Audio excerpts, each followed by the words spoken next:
नमस्कार दोस्तों, मैं आपका स्वागत करता हूं आपके अपने चैनल तेज सिविल कॉन्ट्रैक्टर में।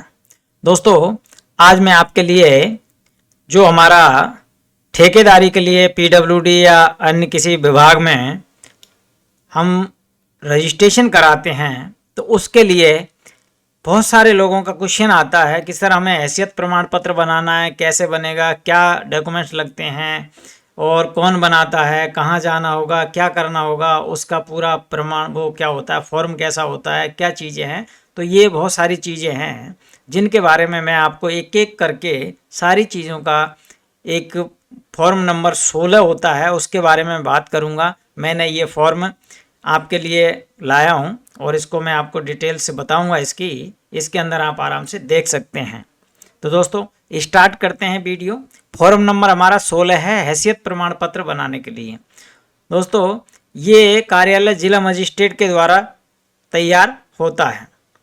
पहला पॉइंट हमारा होता है प्रार्थी का नाम, मतलब क्या फर्म है, संस्था का नाम, कौन सी संस्था है, या खुद के नाम से है तो खुद का नाम इसमें लिखना चाहिए। मतलब जिस नाम से हमें रजिस्ट्रेशन कराना है वो नाम होना चाहिए। फर्म वगैरह जो भी आप फर्म से करेंगे या कोई भी कंपनी के नाम से, अपने नाम से, जो भी नाम से है उसमें यहाँ पे कंपनी का नाम आएगा। दूसरा, उसके अंदर पिता का नाम आएगा। तीसरा, निवास स्थान, आप जहाँ रहते हो वो निवास स्थान आएगा। उसमें स्थायी पता आपका एक अस्थायी पता होता है। अगला, एक राजपत्र अधिकारी द्वारा प्रमाणित पासपोर्ट साइज का एक नवीन मतलब नया फोटो इसमें लगाया जाता है, जो इसमें फोटो की जगह में होता है। अगला पॉइंट आता है दोस्तों व्यवसाय।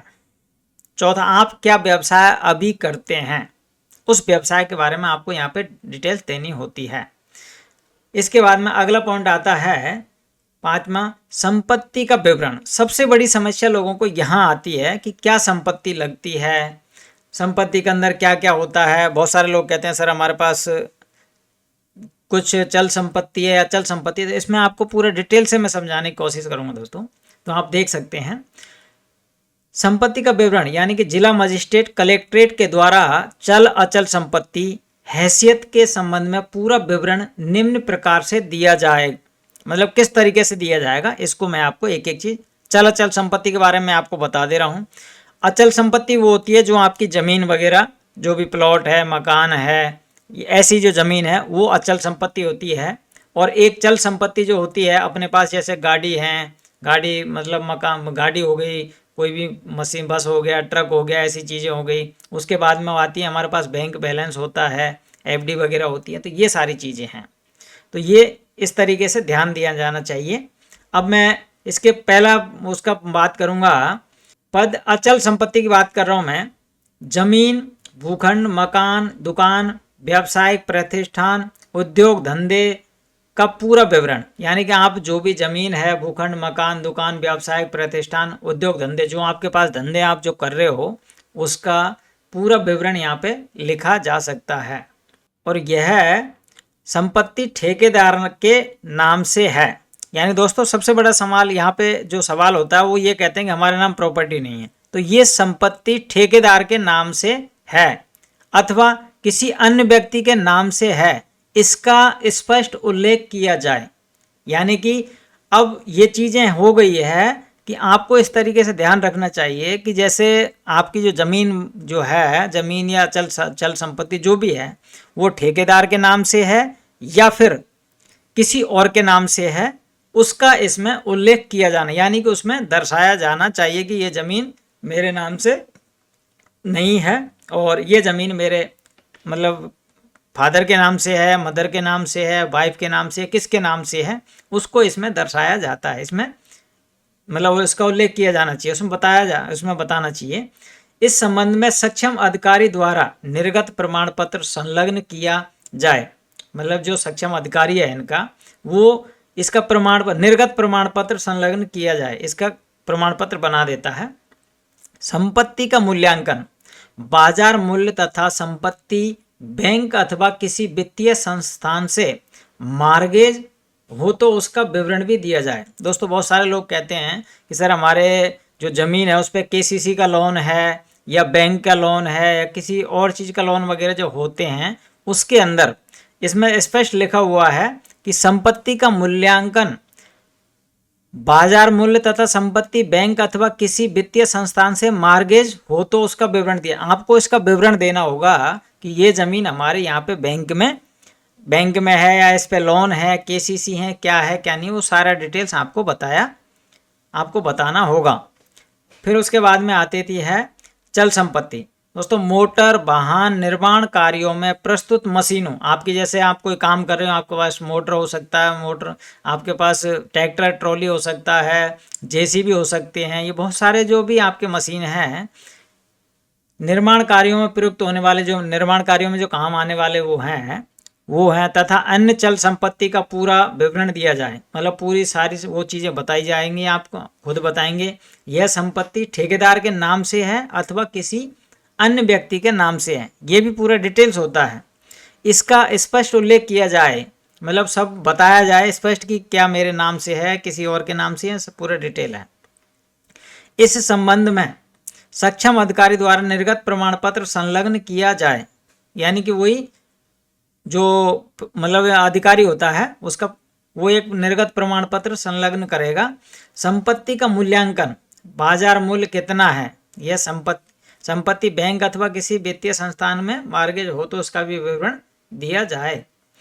अगला पॉइंट आता है दोस्तों हमारा 6, बैंक अथवा वित्तीय संस्थान में कोई भी धनराशि हो तो इसके लिए बैंक का नाम, खाता संख्या एवं उसमें रखी धनराशि का विवरण दिया जाए। मतलब आपके पास कितनी जो पैसे हैं वो हमारा इसका विवरण दिया जाना चाहिए, बैंक में कितना जमा है, चाहे एफडी हो, कैश हो, जो भी है। इसके लिए बैंक अथवा वित्तीय संस्थान द्वारा निर्गत प्रमाण पत्र संलग्न किया जाए। ये भी इसका जो बैंक है वो एक आपको एनओसी या इस तरीके से प्रमाण पत्र बना के देगा, इसका भी ध्यान रखा जाए।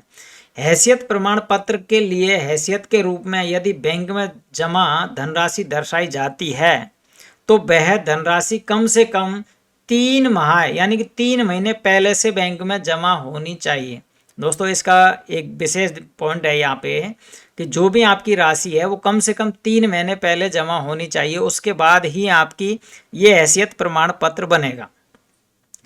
अगला है इसी में कार्य पूरा होने तक बैंक में अवश्य जमा रहनी चाहिए। दोस्तों इस बात को आप विशेष ध्यान रखना। जो भी मेरे पास बहुत क्वेश्चन आते हैं कि सर हम इसमें बैंक में जमा करा देंगे तो उसके बाद में क्या करना होगा, इसके लिए दोस्तों आपको ये मतलब विशेष ध्यान रखना है कि जो भी आप राशि जमा करा दी एक बार आपने बैंक में, तो वो जब तक आपका कार्य यानी कि आप जो ठेका लेंगे, टेंडर उठाएंगे, वो टेंडर जब तक पूरा काम नहीं होगा तब तक बैंक में जमा रहनी चाहिए। ये आप विशेष ध्यान रखिएगा, क्योंकि जब तक बैंक में जमा नहीं होगी तो आपको इसमें दिक्कत आएगी।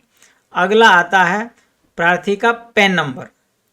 दोस्तों इसके अंदर आपका पैन नंबर का जो नंबर होता है वो आपको इसमें डालना होगा। अगला पॉइंट आता है मेरे द्वारा यानी कि खुद व्यक्ति, फर्म, संस्था आदि का नाम लिखा जाए कि चल और अचल संपत्ति के बारे में तथ्यों की जानकारी कर ली गई है और उसका विवरण उपरोक्त अनुसार दिया गया है, यानी कि इसमें बताया गया मैं प्रमाणित करता हूं कि मेरी जानकारी में उपरोक्त सभी तथ्य सही हैं और तथ्यात्मक रिपोर्ट के आधार पर यह प्रमाण पत्र निर्गत किया जा रहा है। दोस्तों इसके बाद में आपका दिनांक यहाँ पे डेट लिखी जाएगी नीचे और हस्ताक्षर जिला मजिस्ट्रेट, कलेक्ट्रेट, मोहर सहित इसमें सिग्नेचर करेंगे। अब दोस्तों इसके भी वही पॉइंट आते हैं आपके नोट। इसका ध्यान होता है कि क्या क्या नोट होते हैं इसके अंदर। तो जिला मजिस्ट्रेट, कलेक्टर द्वारा यह प्रमाण पत्र अपने स्वयं के हस्ताक्षर से निर्मित किया जाएगा, उसके स्थान पर किसी अन्य अधिकारी द्वारा निर्गत निर्णय नहीं किया जाएगा। मतलब कोई और आदमी इसमें हस्ताक्षर नहीं किया। प्रमाण पत्र देने के पूर्व आवश्यकता अनुसार तहसीलदार, एसडीएम, अपर जिला अधिकारी, बैंक अधिकारी अथवा किसी अन्य अधिकारी से जांच कराकर रिपोर्ट प्राप्त कर सकते हैं। वो किसी से भी रिपोर्ट प्राप्त कर सकते हैं। संबंधित व्यक्ति से स्व घोषणा पत्र भी ले सकते हैं। यह प्रमाण पत्र सामान्य 2 वर्ष के लिए मान्य होगा। आपका जो ये बनेगा ये 2 साल के लिए ही मान्य होगा, ये जरूर ध्यान रखने वाली बात है। यदि इसके पूर्व कोई महत्वपूर्ण विक्रय आदि होता है, यानी कि ये 2 साल के अंदर अंदर अगर आपको कोई चीज़ आपने कोई ज़मीन पे बनाई है, अगर ये हैसियत प्रमाण पत्र वो बिक गई है या इसमें कोई दिक्कत आई है आपने, बैंक से जैसे पैसे निकालें, तो इसका सारी चीज़ों का आपको ब्यौरा पहले से देना चाहिए। यदि इसके पूर्व कोई महत्वपूर्ण विक्रय आदि होता है अथवा संपत्ति में परिवर्तन होता है या कमी आती है तो संबंधित व्यक्ति का यह उत्तरदायित्व होगा कि इसकी सूचना वह जिला मजिस्ट्रेट, कलेक्ट्रेट तथा संबंधित विभाग के अधिकारियों को देगा और प्रमाण पत्र में संशोधन जारी किया जाएगा। यानी कि आपको पूरी सूचना उनको देनी होगी, आपको मजिस्ट्रेट, जिला कलेक्ट्रेट के, क्योंकि इसका पूरा डिटेल्स बताया जाएगा, उसका मतलब प्रमाण पत्र जो संशोधन जारी किया जाएगा, अन्यथा आप पे कार्रवाई की जा सकती है। अगला पॉइंट आता 5, इन प्रमाण पत्रों की प्रविष्टि जिलाधिकारी कार्यालय में एक अलग रजिस्टर में अंकित की जाएगी और निर्गत प्रमाण पत्र की एक प्रमाणित फोटो प्रति रजिस्टर में अवश्य रखी जाएगी। अगला, प्रमाण पत्र के निर्गत करने वाले निरस्त करने के संबंध में अंतिम निर्णय संबंधित जिला मजिस्ट्रेट, कलेक्ट्रेट का ही होगा। मतलब और कोई इसको निरस्त नहीं कर सकता, सिर्फ उन्हीं का होगा, जिला कलेक्ट्रेट का। संबंधित व्यक्ति द्वारा पासपोर्ट साइज का अपना नवीनीकरण फोटो जो राजपत्र अधिकारी द्वारा प्रमाणित हो, हैसियत प्रमाण पत्र के ऊपर निर्धारित स्थान पर चस्पा किया जाएगा। यानी कि एक आपका जो नया फोटो होगा उसी टाइम का, वो आपको उसमें लगाया जाएगा। दोस्तों, ये आपको एक एक चीज़ का पूरा डिटेल्स मैंने आपको बता दिया है। अगर आपको और कुछ जानकारी अपने चैनल तेज सिविल कॉन्ट्रैक्टर वाले जो चैनल है उस पर आप इसको व्हाट्सएप पे मैसेज कर सकते हैं और उस पर देख सकते हैं, व्हाट्सएप मैसेज करके इसका, और उसमें भी आपको फ़ोटो मैं भेज सकता हूं। तो दोस्तों, अगर आपको ये वीडियो अच्छा लगे तो आप एक लाइक करिएगा और आप अपने चैनल तेज सिविल कॉन्ट्रैक्ट को सब्सक्राइब करिएगा। थैंक यू दोस्तों।